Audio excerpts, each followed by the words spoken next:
Welcome back to another episode of How to Become an Obstacle Buster. I'm your host, Warren Wandling, the show that's dedicated to bringing leaders and entrepreneurs strategies, tips, and resources to overcome their obstacles, to build resilience, and achieve success.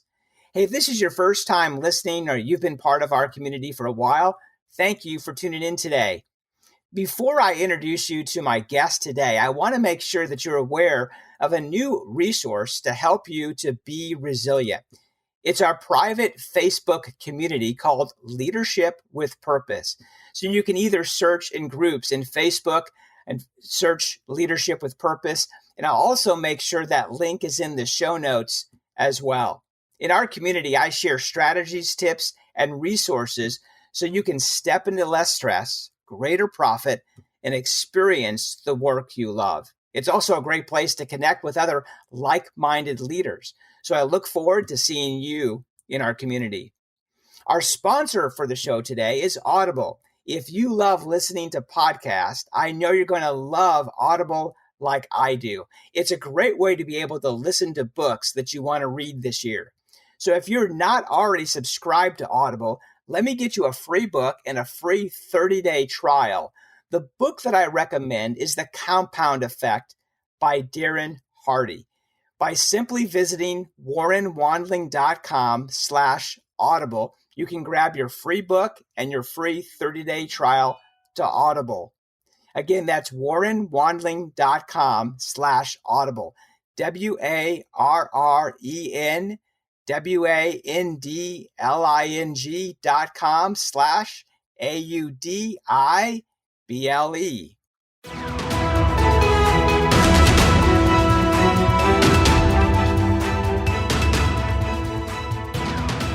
I have a great guest with me today, Scott Beebe. Scott Beebe is the founder and head coach of MyBusinessOnPurpose.com and the author of Let Your Business Burn, Stop Putting Out Fires, Discover Purpose, and Build a Business That Matters. Scott hosts the Business on Purpose podcast, sharing real stories of how he and the BOP team are working with business owners and their key leaders building systems, process, and purpose using the Business on Purpose roadmap to liberate businesses from the chaos of working in their business and help them to get their lives back. Business on Purpose has worked with business owners and their key leaders on 6 continents, building systems, process, and purpose using the Business on Purpose roadmap to liberate businesses from the chaos of working in their business and help them to get their lives back. Well, welcome to the show, Scott. Warren, thanks for having me. I'm so excited. I'm excited to chat. Yeah, I'm really looking forward to our conversation today. As you might know, on How to Become an Obstacle Buster podcast, we provide different strategies, tips, and resources for leaders and entrepreneurs to overcome their obstacles, to build resilience, and achieve success. So really, to start that conversation today, as the head coach and founder of My Business on Purpose, tell us about your business. So we are pretty obsessed people, Warren.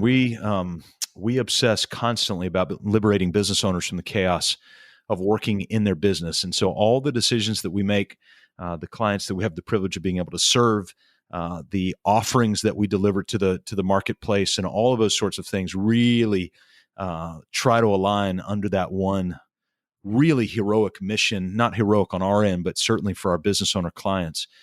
They're the heroes in our story.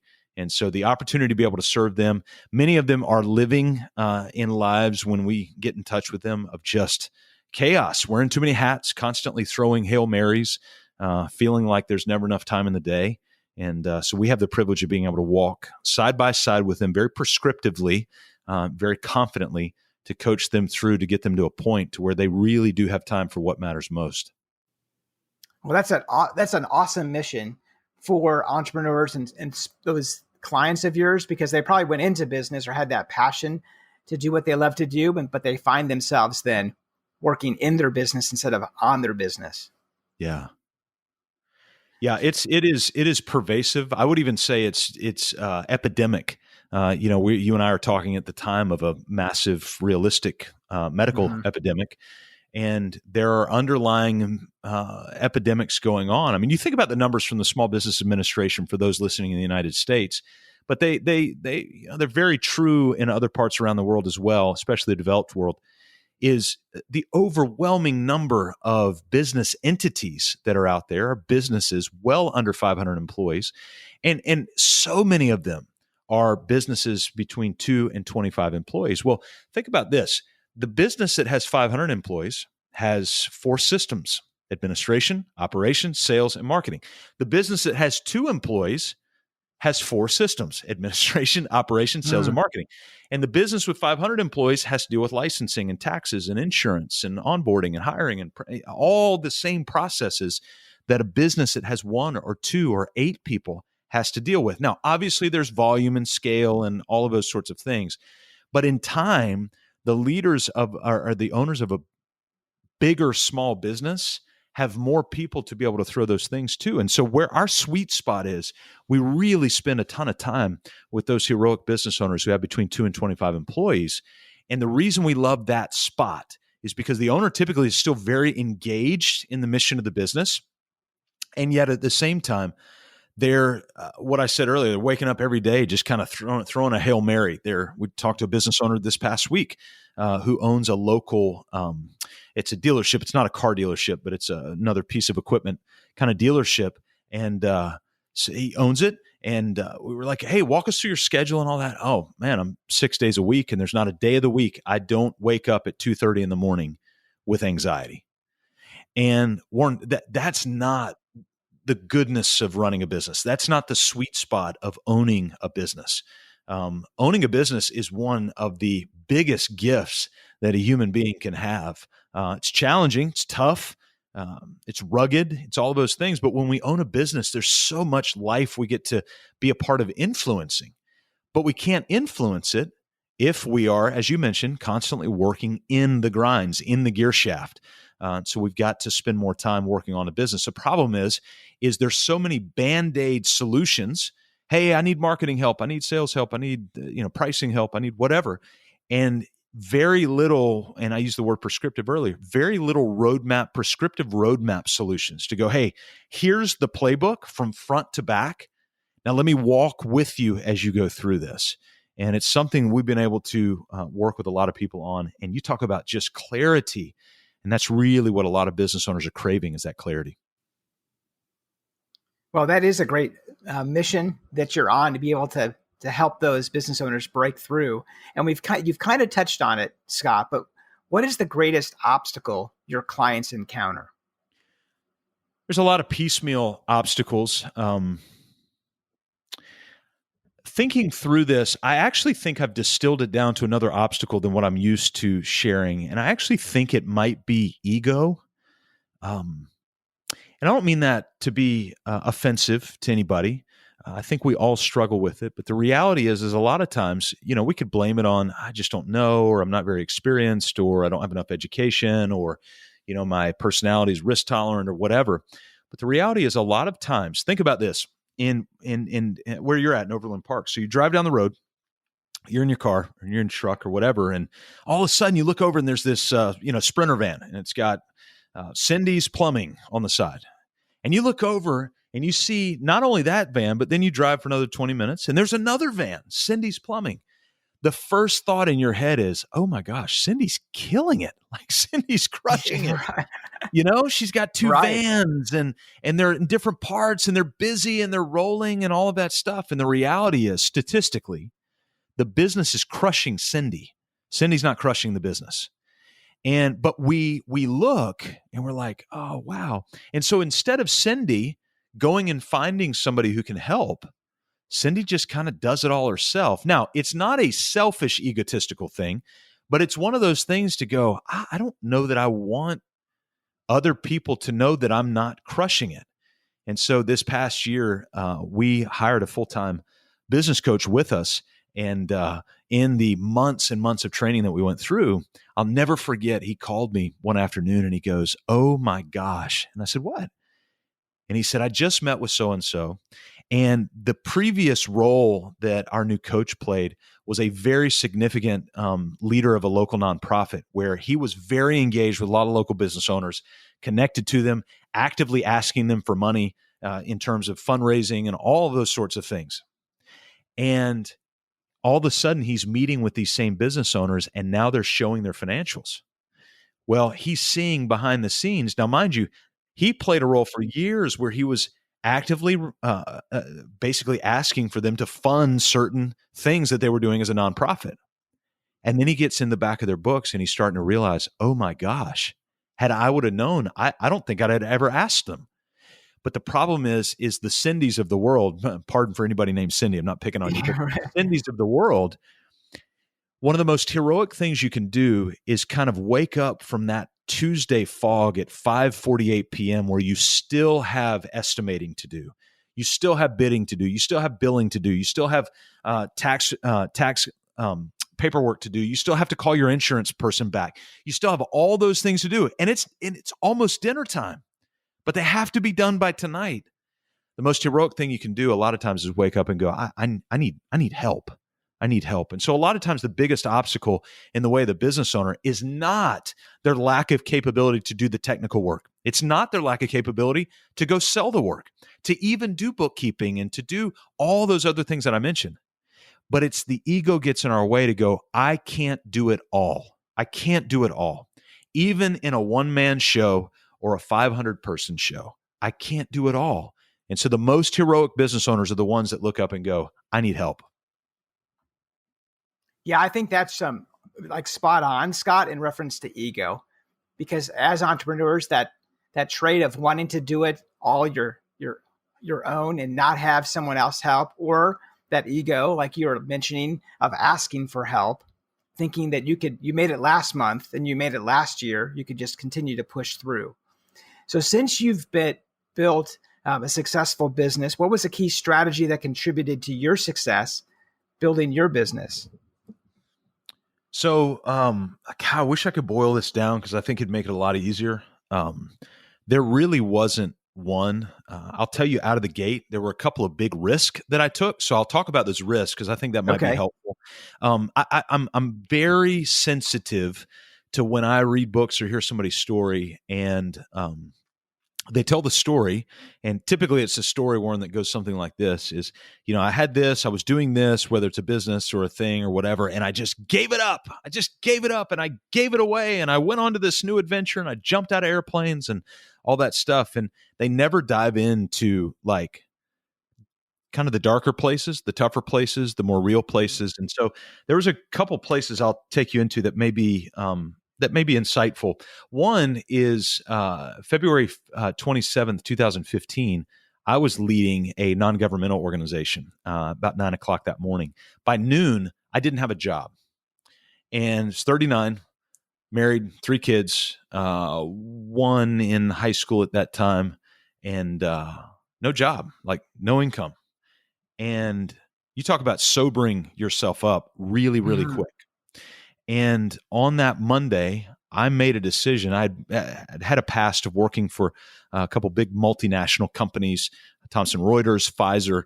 And so, obviously in that moment, you're just like, well, do I go back and see if they'll be kind enough to let me back in and go do that or whatever? And I don't know what in me. I just didn't want to do it. And not because I didn't love those guys. I love those guys, but I just didn't want to do it. I had this desire to do something else. I had seen this need for business owners. And on that Monday, I just made a decision. And so I called 2 guys, both friends of mine, but both business owners. And I just told them, I didn't ask them, I told them, I want to coach you. And of course, they were kind and they knew some of what was going on. And they said, well, what do you want to coach us on? I said, well, what do you need? And so we started kind of talking through all of that. And then within a couple of weeks of that, I had a little bit of runway. We had about 6 months of living runway for living expenses that we had built up over time. And I just decided, you mentioned Aaron Walker when we were talking offline. I heard about Aaron and I tracked him down. His phone number was on his website at the time. I don't know if it still is, but I just called him and I was heading up to Nashville to go meet Dan Miller in one of his events up there. And I knew Aaron was up nearby. So Dan is kind of my coaching mentor. Aaron is kind of my business mentor. And I hired Aaron Walker with no income. I hired Aaron Walker as my one-on-one coach for about 6 months. I made a commitment to do that for 6 months. And because I knew I needed somebody who had lived longer than I had, who was spiritually more mature than me, who was maritally more mature than me, from a business perspective was more mature than me, had owned businesses, and somebody who could lend me courage. I needed courage. And so I hired Aaron. It was a huge risk for me because it took about 3 months of our expenses, 2 to 3 months. And I knew they were going to be, kind of spoken for at that point. And started coaching with him. And through that process of refining and refining and refining and refining and refining, that's where we started to kind of come into view of this space that I could be in. I'd already started coaching business owners. I had learned from Dan from a coaching perspective of what that looked like, but the what of the coaching, that quote product of the coaching. So it wasn't just, hey, I need sales help. Okay, I can help you with that. Hey, I need marriage help. Okay, it wasn't any of that. It was, hey, this is what you need to be coached on. Principle-based, non-strategic coaching to where we could take you through front to back. And if you're a business in 2020 or if you're a business in 20 BC, it runs along the same principles and we can coach you the same way. So I think by having a coach myself pushing me constantly, every single week, pushing me to refine, and then lend me courage to go, no, Scott, the market will buy that. Now, the market won't buy that, but it will buy that. And then to go, hey, you need to believe in yourself because you're really good at this. But in that other thing, don't believe in yourself because you're not very good at it. So just leave that alone and let's move into this. That's probably one of the things that was incredibly helpful. And it's one of the things, if I were to go back and do it all over again, I would absolutely do that with Aaron again and hire a coach to come and just push me. Yeah, those are great strategies and great information that you share with our listeners. So if they find themselves kind of in that area where they're trying to decide if they should take that risk to move the business forward, 2 key words that you used. You used the word risk, which you could have gone to found another job and moved in that direction, but you decided to use that other word that you mentioned, Scott, which is courage, to hire Aaron Walker. So what was inside of you that pulled you forward to take that risk?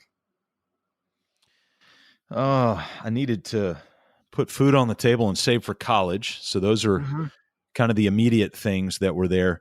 I also felt too, Warren, that for years, there was a real frustration for me, probably from the time I was 17 until the time I was about maybe 37 and had gone into that non-governmental role, is that I felt like I was not living out fully who I was built to be.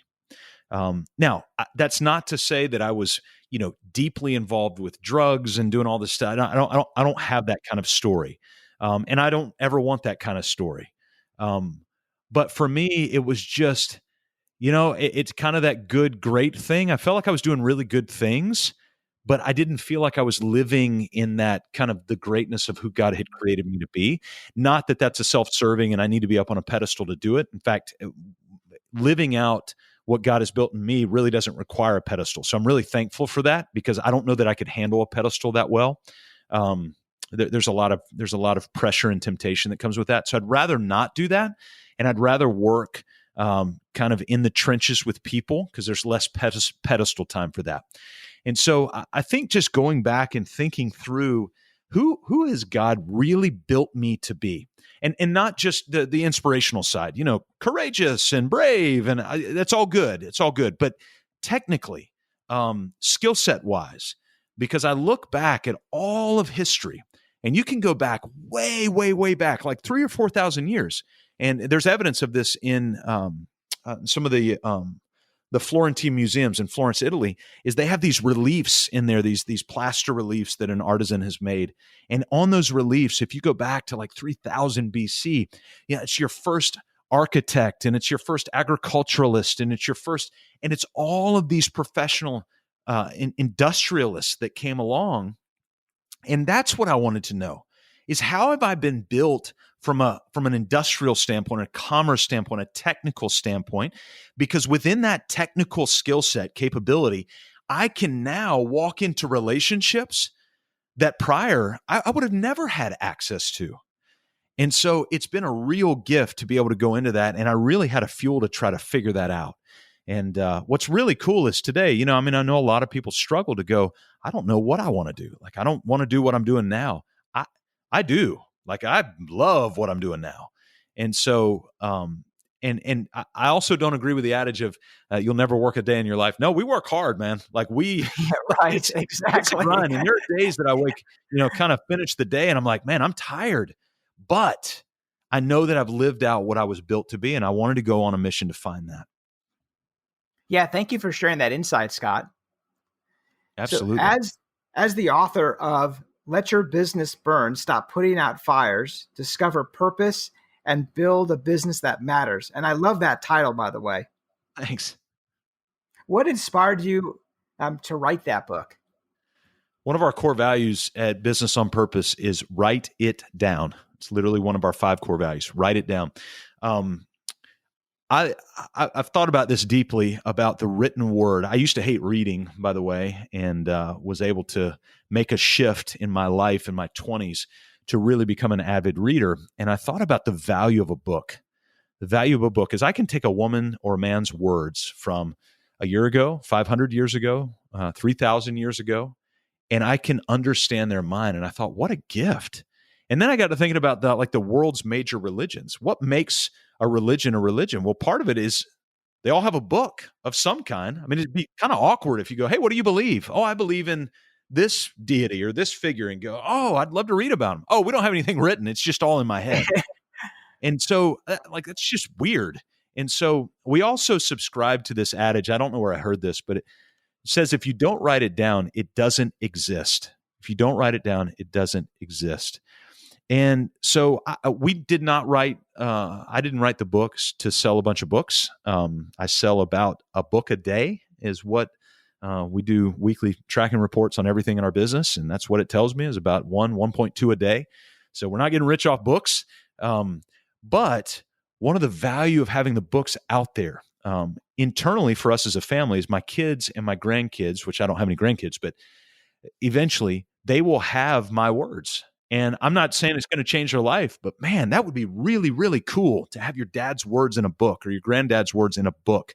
And so that was one of the things that inspired me. The other reason is because in our privileged role of being able to work with heroic business owners, we know that they're going to be bringing people onto their team on a regular basis. And we've taught them a language, kind of the Business on Purpose language, vision, mission, values, systems, processes, org charts, process roadmap, all that stuff. And we wanted them to be able to teach their team members the language of business, but knew to just put it in their minds and hope that they would translate that, but just wouldn't work. And so instead what we do is we say, hey, when you hire a new employee, give them the book, let them read the book and simply say, this is how we run our business.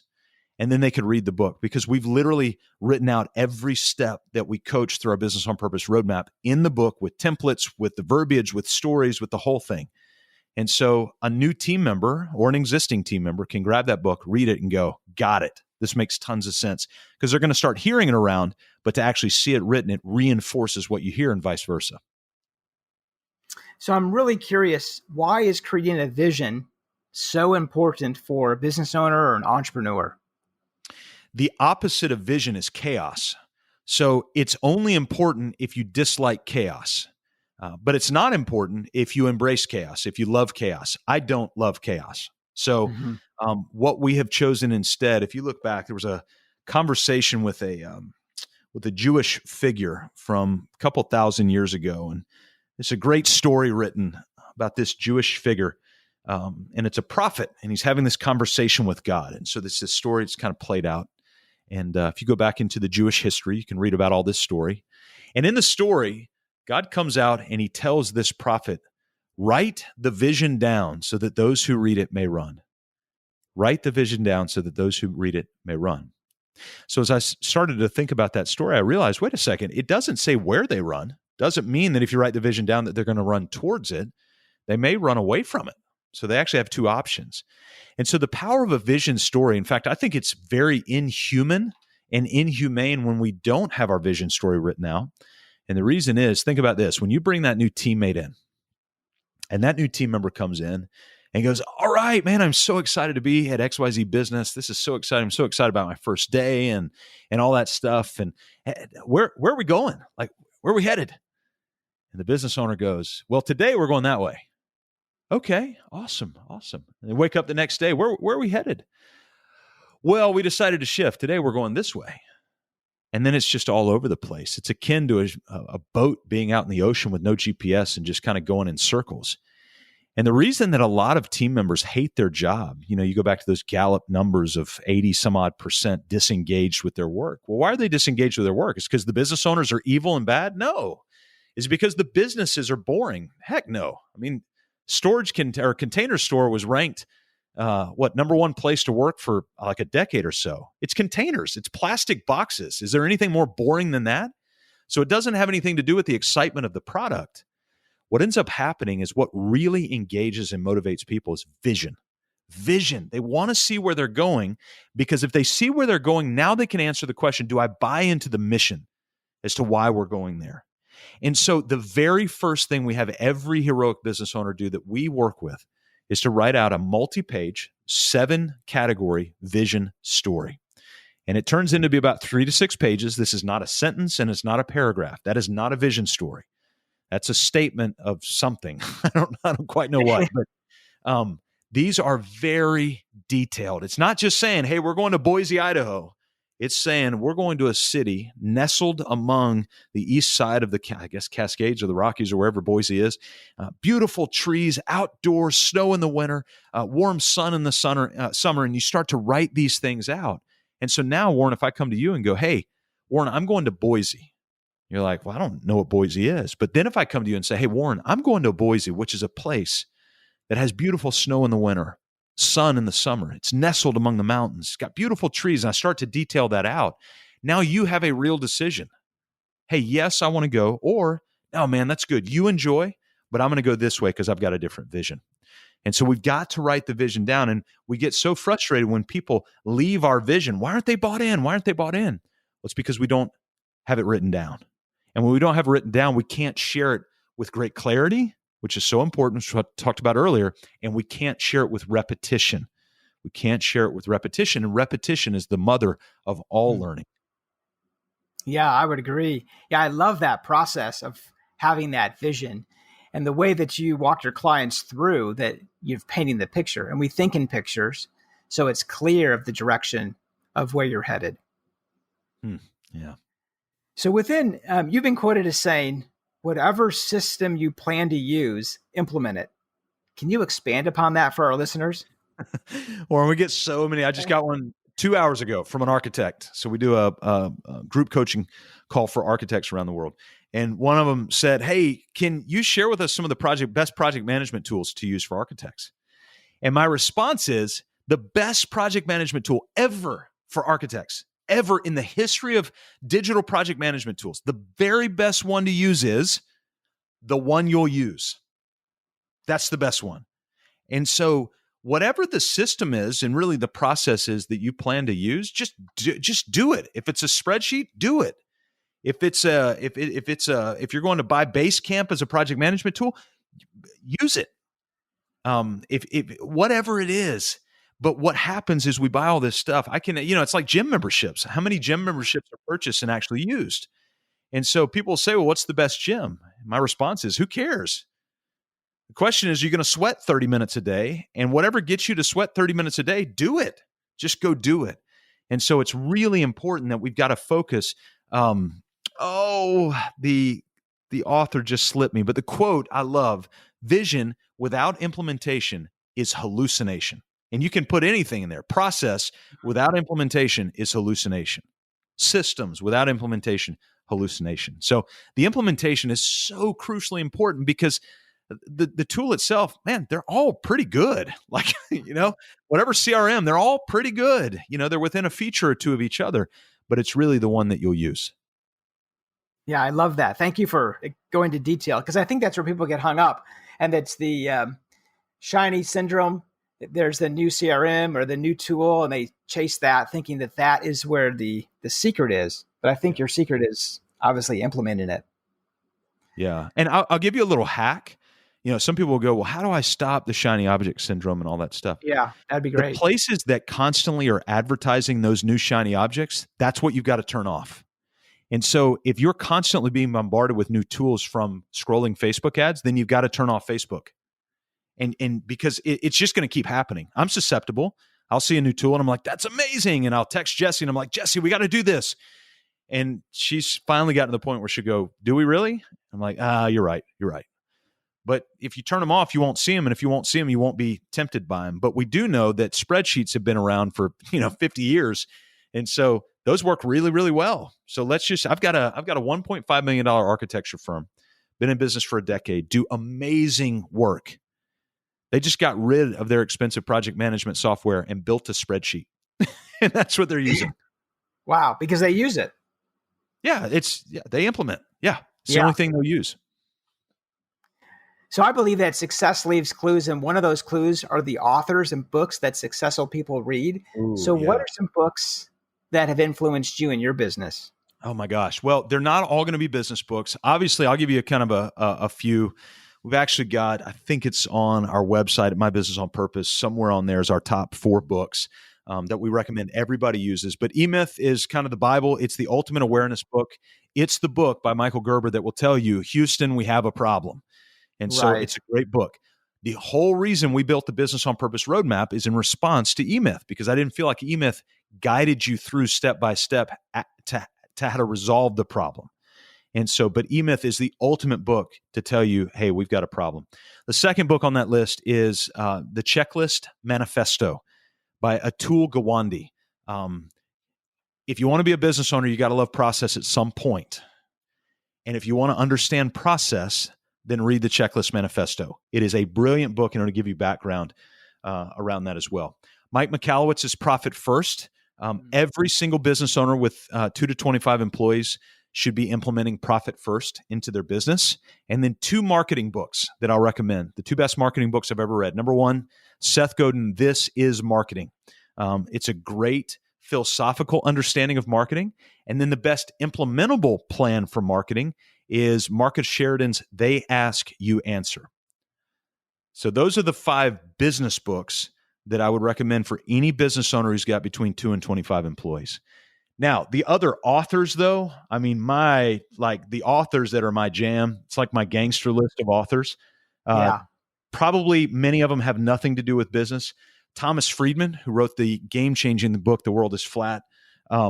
Dallas Willard is my all-time favorite author. He wrote a great book called The Divine Conspiracy and a follow-up called The Divine Conspiracy, I think Revisited or something like that. That's a great book.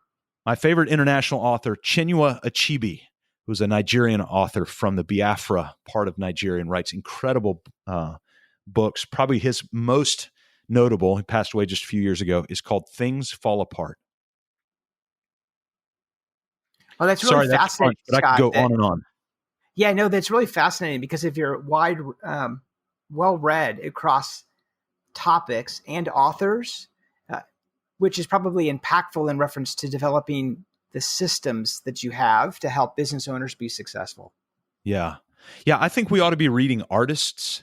We ought to be reading practitioners. We ought to be reading culturologists, all sorts of things, and not fancy stuff, like simple stuff.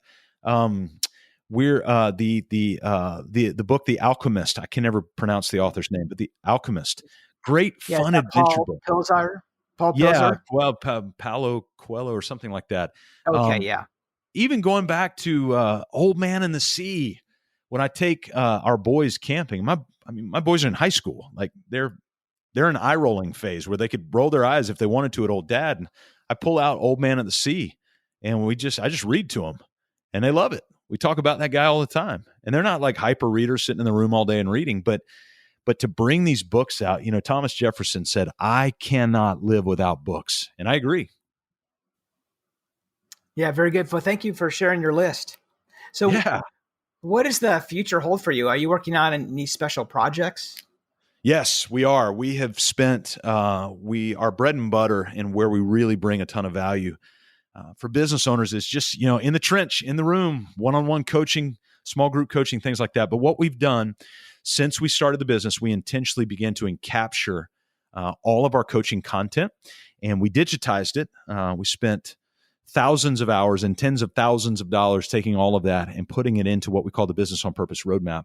And so in that roadmap, we're actually working on a couple of projects to where we've got a membership community out of that. So small business owners under, 1 to 2 employees, under 300,000 annual revenue and less, they can be a part of that for a very affordable rate. That's really why we built it. But then we're also starting to have very, very big companies reach out to us. These are 400 and 500 employee companies who need internal coaching for the customers they serve, because they serve business owners. So think like distributorships and things like that. And we're currently working some opportunities to do private labeling, where they take our content and they embed it into their coaching stream to their customers. And so we've been working on that a little scary. Yeah, it's a new thing. It's not quite one-on-one coaching. We feel like we're swimming in a deeper level of the pool for that, but that's where we're headed. Well, exciting projects, and be able to expand your reach to connect with more business owners, to be able to, so they can make an impact in their communities that they serve as well. Yeah, our intention is to scale to serve. We live under a principle, my wife and I, it's called the financial barn. And so we go every year, we sit down, and we have all of our clients do this too. And we map out exactly the amount of money that we feel like our household needs for the coming year. Savings, giving, college, living expenses, any fun stuff, travel, whatever. And we put a number on it. And then we cap our income at that number for that coming year. And so we're not necessarily building Business on Purpose so that we can just keep building our annual income and all of those sorts of things. We're building it because the only way we can truly help business owners and scale this to the point that we can liberate a lot more of them from their chaos is to scale it in such a way where other people can grab hold of it. And obviously we're going to charge fairly for it, because we're really, really proud of what we've done, and we've seen it have incredible results. Well, excellent. Well, Scott, if our listeners wanted to touch base and reach out to you, what's the best way for them to be able to connect? Oh, Warren, thanks. So actually the best way, we've put in a ton of work recently to make our website incredibly engaging. So if you go to mybusinessonpurpose.com, we took about the 6 or 7 hardest questions that we get. And I'll give you a heads up. The very first one is, how much does business coaching cost? No business owner wants to answer that question. Yeah, and so what we did is we put it on the front page. And so if you just go to mybusinessonpurpose.com, we answer a lot of questions on that front page, both in written word and also in video. And also we've got access to Let Your Business Burn on there, and our podcast. We've got a ton of free resources on there. And so that's the best way to connect with us as a business. And for me as a person, I'm on LinkedIn just under my name, Scott Beebe. Perfect. I'll make sure both of those links are in the show notes, Scott. Awesome. Warren, thank you for doing that. Yeah, thank you, Scott, for being on our show to be able to share your strategies, tips, and resources, helping our leaders and entrepreneurs to break through their obstacles to achieve success. Warren, thank you. Yeah, well, this is your host, Warren Wandling, saying until next time, be resilient,